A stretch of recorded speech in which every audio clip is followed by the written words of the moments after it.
আসসালামু আলাইকুম। আমাদের এবার সিগারেট মানে তামাক অ্যাওয়ারনেস ডে ছিল। সে উপলক্ষে প্রজ্ঞা জালালিতে গুরুজি কিছু তথ্য দেন এবং এমন কিছু তথ্য দেন যা আমার নিজের কাছেও আমি নিজেও খুবই শকড হয়েছি তথ্যগুলো পেয়ে। তার মধ্যে একটা ছিল যে সিগারেট এটা যে পরিবেশের জন্য কতটা ভয়ঙ্কর, কতটা ক্ষতিকর। হিসেবটা হচ্ছে এরকম যে এক কেজি তামাক পাতা প্রতি ৩০০টি সিগারেট তৈরি করতে, সেটা সিগারেটের পেপার বানাতে বা তামাক পাতা শুকোনোর কাজে একটা করে গাছ লাগে। তো এমনিতে একটা স্ট্যাটিস্টিক্স হচ্ছে যে আমাদের দেশে অ্যাডাল্ট ১.৫ কোটি মানুষ স্মোক করে। তো ১.৫ কোটি মানুষ ধূমপায়ী, তারা প্রতিদিন যদি গড়ে ২০টা করে সিগারেট খায়, তাহলে আপনি বুঝতেই পারছেন যে প্রতি ৩০০টি সিগারেট তৈরিতে একটি করে গাছ লাগে, সেটা সিগারেটের পেপার বানাতে বা তামাক পাতা শুকোনোর কাজে। আমি একবার ভ্রমণে গেছিলাম পাবনা এবং কুষ্টিয়া, এবং কুষ্টিয়া থেকে সিএনজিতে করে পাবনা গেছিলাম। তো এই কুষ্টিয়া থেকে পাবনা যাওয়ার পথে যে পথ মানে হাইওয়ে বা যেটাকে বলে তারা বাইপাস সড়ক বলে, সেখানে যেতে যেতে মানে পুরোটা জায়গা জুড়ে রাস্তার দুপাশে তামাক শুকোনোর যে মানে এগুলো এক একটা কুটির শিল্পের মতো আর কি, মানে ইন্ডাস্ট্রি বলা যাচ্ছে না, কুটির শিল্পের মতো। এখানে তারা তামাক শুকিয়ে হয়তো তারা ইন্ডাস্ট্রিতে ফাইনালি নিয়ে যায়, ফ্যাক্টরিতে নিয়ে যায়। এবং পুরো জায়গাটা এত শুষ্ক, মাটি এত শুষ্ক এবং মানে পানিহীন একটা অবস্থা, এবং এটা আসলেই খুব মানে অ্যাপালিং সিন আর কি, দেখাটা মানে সহ্য করা যায় না এমন রকম আর কি। তো এবং সিগারেটের যে পরিবেশের ওপরে যে বিপর্যয়, সেটা তো এখন একটা প্রমাণিত ব্যাপার। বলা হয় যে তামাক চাষে যে পরিমাণ পানি ব্যয় হয়, মানে যে পরিমাণ পানি লাগে, সেটা একজন মানুষের মানে সারা বছরের পানির মানে সমান চাহিদা।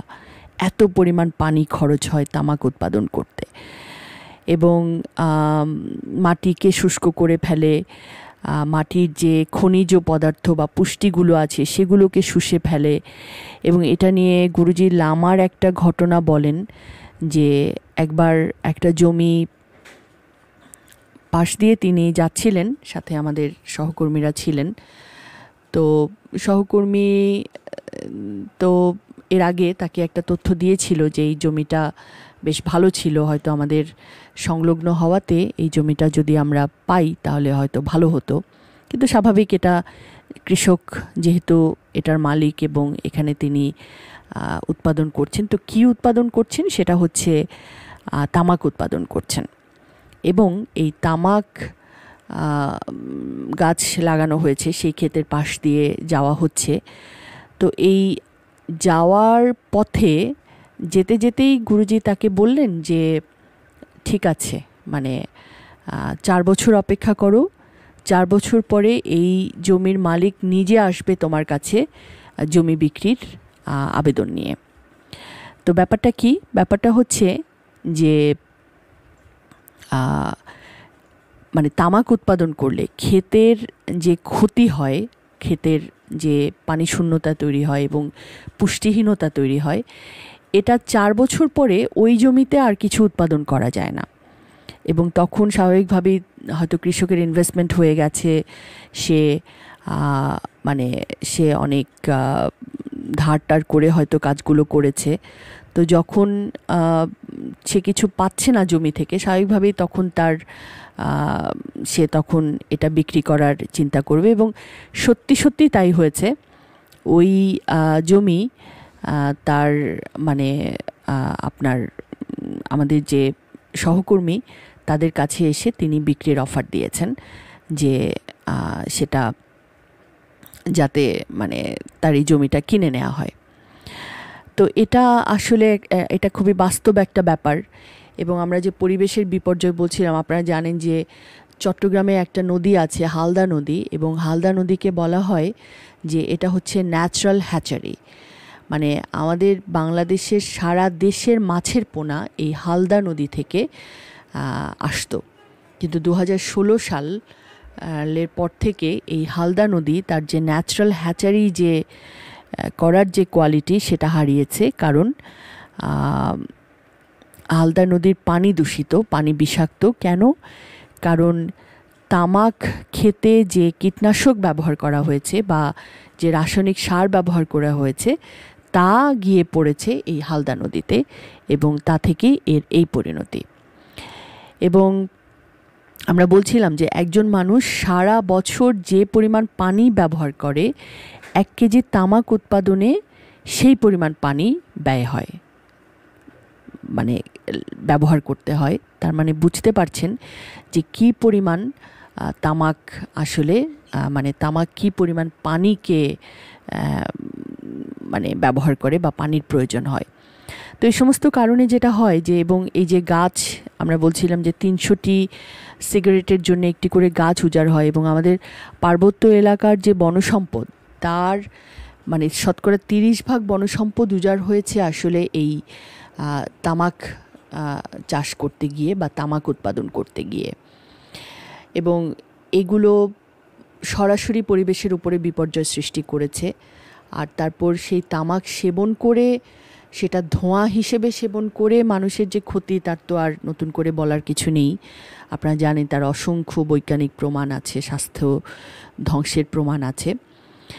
আর সেই পাশাপাশি ধোঁয়াহীন তামাকের ব্যাপারেও আমাদের সচেতনতা সম্ভবত কম।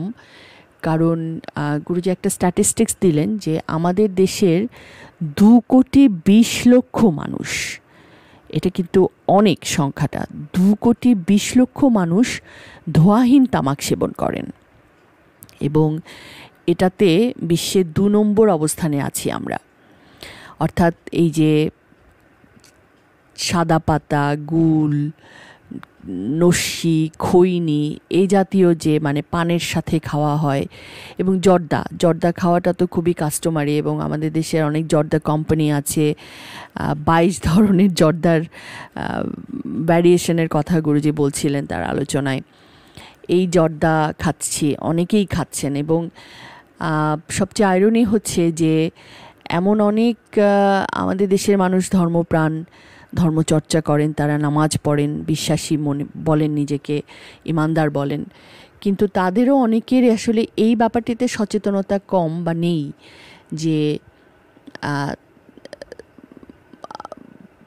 আল্লাহ সুবহানাহু ওয়া তাআলা তামাককে নিষিদ্ধ করেছেন, তামাককে বলেছেন এটা নেশাকারক, এটা হারাম।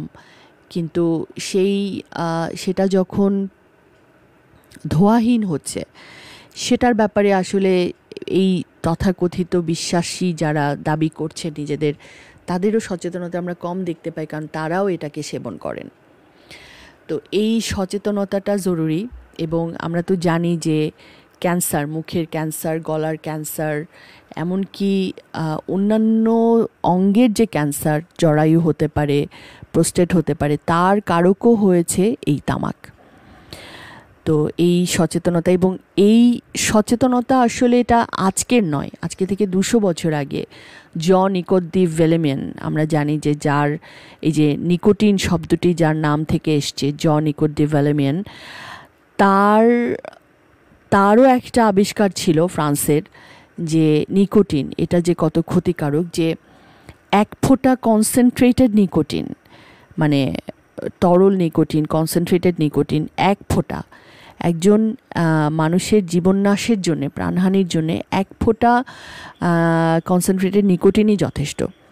তো সেই নিকোটিনকে আমরা ধোঁয়া হিসেবে সেবন করছি বা ধোঁয়াহীনভাবে সেবন করছি, এবং এটা বুঝতেই পারছি যে আমাদের ফুসফুস এবং অন্যান্য অর্গানের যে কী পরিমাণ ক্ষতি আমরা করছি। তো এই আবেদনটি গুরুজি পৌঁছে দিচ্ছেন যে আমাদের যারা কোয়ান্টাম সদস্য আছেন, প্রোমাস্টার আছেন, গ্র্যাজুয়েট আছেন, ধ্যানানুরাগী যারা আছেন, তাদের মধ্যে তারা কেউ যদি এই ক্ষতিকর অভ্যাস, ধোঁয়াযুক্ত তামাক বা ধোঁয়াহীন তামাকের অভ্যাস যদি তাদের থাকে, এই অভ্যাস থেকে তাদের বেরিয়ে আসা উচিত।